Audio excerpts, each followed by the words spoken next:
Hi అండి. అందరికీ నమస్కారం. Welcome to my channel. ఈ వీడియోలో ఉద్యోగులకు మరియు పెన్షనర్లకు కనీస వేతనం రూ. 69,000 కొత్త వేతన సవరణలో. దీనికి సంబంధించిన పూర్తి వివరాలు ఈ వీడియోలో తెలుసుకుందాము. వీడియో అయితే ఎక్కడే గాని స్కిప్ చేయకుండా ఎండ్ వరకు చూసేయండి. అప్పుడే ఇన్ఫర్మేషన్ పూర్తిగా అర్థమవుతుంది. అలాగే వీడియో చూస్తున్న ప్రతి ఒక్కరు వీడియోకి లైక్ చేయండి ఫ్రెండ్స్. ఈ వీడియోని తోటి ఉద్యోగ పెన్షన్ మిత్రులతో అయితే షేర్ చేయండి. కొత్తగా మన ఛానల్ చూస్తున్న వారైతే మన ఛానల్‌ని సబ్స్క్రైబ్ చేసుకోండి. సబ్స్క్రైబ్ చేసుకోవడం వల్ల నేను చేసే ప్రతి ఒక్క వీడియో మీ వరకు రీచ్ అవుతుంది. ఇక ఆలస్యం చేయకుండా వివరాల్లోకైతే వెళ్ళిపోదాము. ఫ్రెండ్స్, ఇక విషయానికొచ్చినట్లయితే 14 ఏప్రిల్ 2026 తేదీన నేషనల్ కౌన్సిల్ జేసీఎం వారు 8వ వేతన సంఘానికి సంబంధించి ఒక అత్యంత కీలకమైన మరియు సమగ్రమైన ఫైనల్ డ్రాఫ్ట్‌ను సిద్ధం చేశారు. ఈ డ్రాఫ్ట్ అనేది కేవలం ఒక నివేదిక మాత్రమే కాదు, లక్షలాది మంది ప్రభుత్వ ఉద్యోగుల భవిష్యత్తును నిర్ణయించే ఒక ప్రాధాన్యత కలిగిన పత్రం. ఇందులో ప్రధానంగా 9 రకాల ముఖ్యమైన అంశాలను ప్రాతిపదికగా తీసుకున్నారు.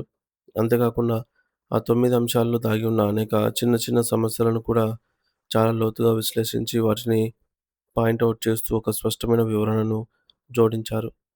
ఈ అంశాలన్నిటిపై తగిన ఆధారాలతో కూడిన సమాచారాన్ని సమర్పించాలని నిర్ణయించిన నేషనల్ కౌన్సిల్ మొదటగా 26 మార్చి 2026ను చివరి తేదీగా నిర్ణయించుకుంది. అయితే ఇంతటి బృహత్తరమైనటువంటి మరియు సంక్లిష్టమైన సమాచారాన్ని సేకరించి, విశ్లేషించి, పక్కాగా సమర్పించడానికి ఆ సమయం సరిపోదని భావించి, ఆ గడువును 31 మే 2026 వరకు పొడిగించవలసిందిగా వారు కోరారు. ఇలా సమయం పెంచడం వల్ల ప్రతి అంశాన్ని మరింత లోతుగా సాక్ష్యాధారాలతో సహా నివేదించడానికి అవకాశం ఉంటుంది అని వారి ఉద్దేశం. సాధారణంగా ఇలాంటి నివేదికలు సమర్పించేటప్పుడు అక్షరాల పరిమితి అంటే లెటర్స్ పరిమితి చాలా తక్కువగా ఉంటుంది. గతంలో కేవలం 3000 అక్షరాల లోపు మాత్రమే సమాచారాన్ని టైప్ చేసే అవకాశం ఉండేది. కానీ ఉద్యోగుల సమస్యలు మరియు ఆర్థిక లెక్కలు వివరించడానికి ఆ పరిమితి సరిపోదు.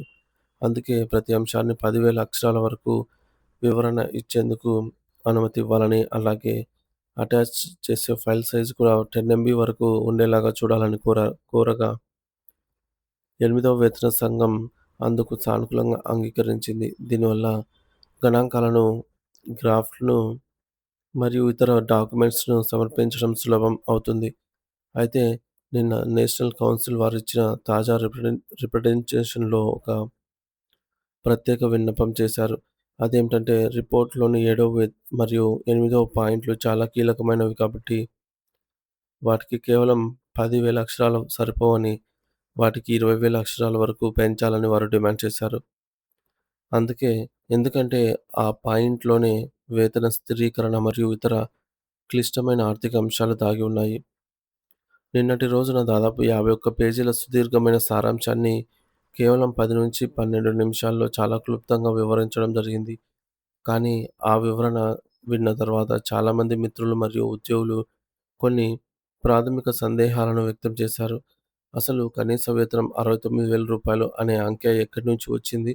దానికి ప్రాతిపదిక ఏమిటి? అలాగే ఫిట్మెంట్ ఫ్యాక్టర్ 3.833గా ఉండాలి అని ఏ ప్రాతిపదికన అడుగుతున్నారు? దీని వెనుక ఏమైనా శాస్త్రీయమైన లెక్కలున్నాయా అని వారు ఆసక్తిగా అడిగారు.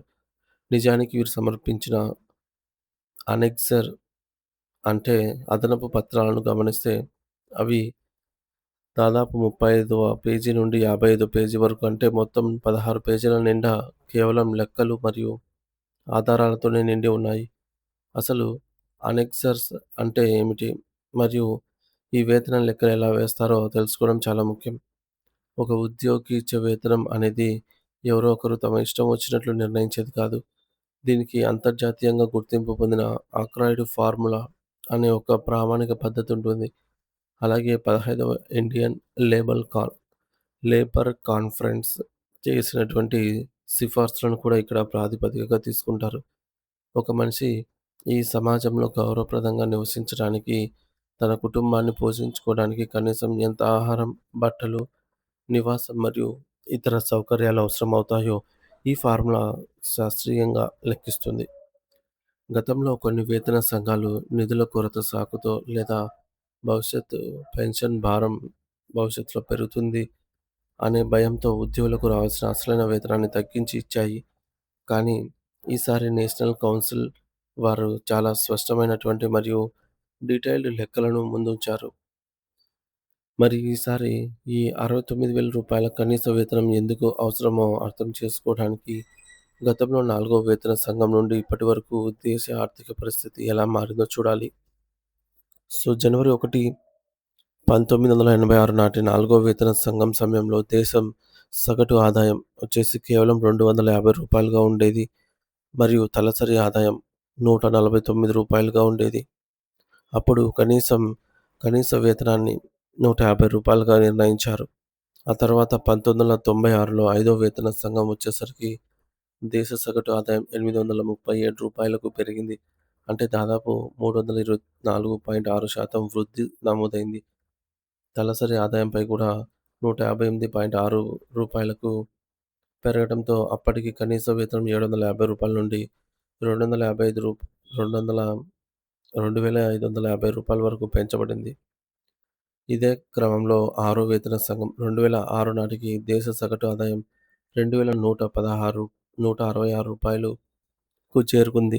అంటే ఐదో వేతన సంఘం నాటితో పోలిస్తే 258.6% పెరుగుదల కనిపించింది. అప్పుడు కనీస వేతనాన్ని 2,550 నుండి రూ. 7,000కు పెంచారు. ఇక ఏడో వేతన సంఘం 2016 నాటికి పరిస్థితి పూర్తిగా మారింది. జాతీయ సగటు ఆదాయం వచ్చేసి రూ. 7,221కు పెరిగింది. ఇది 334.4% వృద్ధిని సూచిస్తుంది. అప్పట్లో ఆక్రాయిడ్ ఫార్ములా ప్రకారం లెక్కిస్తే కనీస వేతనం రూ. 19,900 రావాలి. కానీ ప్రభుత్వం కేవలం రూ. 18,000 మాత్రమే నిర్ణయించింది. ఒకవేళ నేషనల్ కౌన్సిల్ డిమాండ్ చేసినట్లుగా భార్యాభర్తలిద్దరూ పిల్లలు మరియు తల్లిదండ్రులను కలిపి మొత్తం 5 యూనిట్లుగా పరిగణించి ఉంటే అప్పుడే కనీస వేతనం రూ. 33,000 ఉండాల్సి వచ్చేది. ప్రస్తుతం ఎనిమిదో వేతన సంఘం అమల్లోకి వచ్చే జనవరి 1, 2025 నాటికి అంచనాల ప్రకారం జాతీయ సగటు ఆదాయం రూ. 16,680కు చేరుకుంటుంది. ఈ నేపథ్యంలో 5 యూనిట్ల కుటుంబాన్ని పరిగణలోకి తీసుకుంటారు. దేశ వృద్ధి రేటు మరియు తలసరి ఆదాయం ప్రకారం కనీస వేతనం రూ. 80,444 కావాలి. కానీ నేషనల్ కౌన్సిల్ వారు అంత భారీ మొత్తాన్ని అడగకుండా కేవలం ఆక్రాయిడ్ ఫార్ములా ప్రకారం ఒక కుటుంబానికి అవసరమైన కనీస అవసరాలకే ప్రాధాన్యతనిచ్చి రూ. 69,000 ప్రతిపాదించారు. ఈ రూ. 69,000 వెనుక ఉన్న ఖర్చులను పట్టికను ఒకసారి పరిశీలిస్తే ఆశ్చర్యం కలుగుతుంది. ఒక కుటుంబంలోని 5 సభ్యులకు నెలకు అవసరమైన ఆహార పదార్థాల లెక్కలు ఇలా ఉన్నాయి. బియ్యానికి నెలకు రూ. 4,200, కిలో రూ. 60 చొప్పున. పప్పు ధాన్యాలకు రూ. 1,668, కూరగాయలకు రూ. 930, ఆకుకూరలకు రూ. 693, ఇతర కూరగాయలకు రూ. 675 కేటాయించారు. అలాగే పండ్లకు రూ. 260, పాలకు రూ. 1,890, చక్కెర కోసం రూ.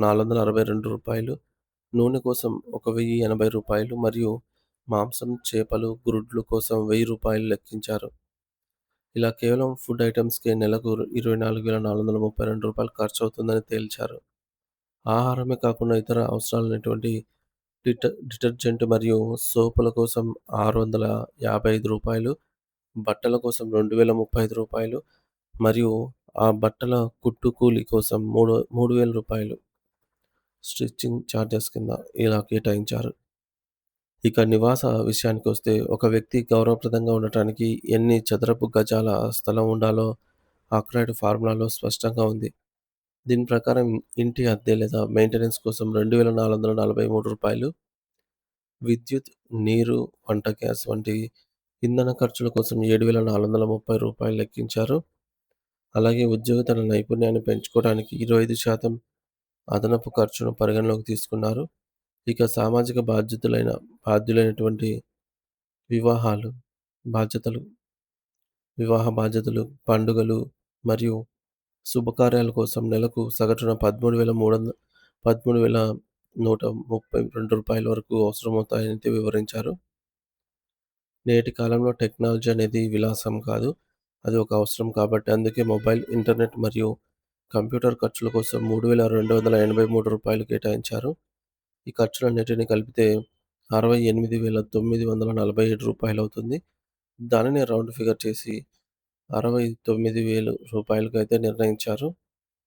ఈ రూ. 69,000ను ప్రస్తుతం ఉన్న రూ. 18,000 కనీస వేతనంతో భాగిస్తే వచ్చే గణాంకమే మల్టిప్లై ఫ్యాక్టర్ అంటాము.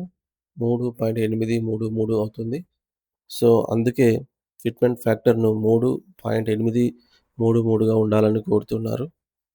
సో, వీరు కేవలం ప్రధాన ఆహార పదార్థాలనే కాకుండా ఉప్పు, పసుపు, చింతపండు, కారం వంటి చిన్న చిన్న నిత్యావసరాలను అలాగే చివరికి హెయిర్ ఆయిల్ మరియు బాత్రూమ్ క్లీనర్స్‌ను కూడా లెక్కలోకి తీసుకొని ఈ రిపోర్ట్‌ను తయారు చేశారు. ఎందుకంటే ఎంతటి సూక్ష్మమైన విషయాలను కూడా వదలకుండా శాస్త్రీయంగా ఈ లెక్కలు వేశారో మనం అర్థం చేసుకోవచ్చు. సో, ఇక రిటైర్మెంట్ బెనిఫిట్స్ విషయంలో కూడా డెత్ కమ్ రిటైర్మెంట్ గ్రాట్యుటీ పరిమితిని రూ. 75,00,000కు పెంచాలని డిమాండ్ చేశారు.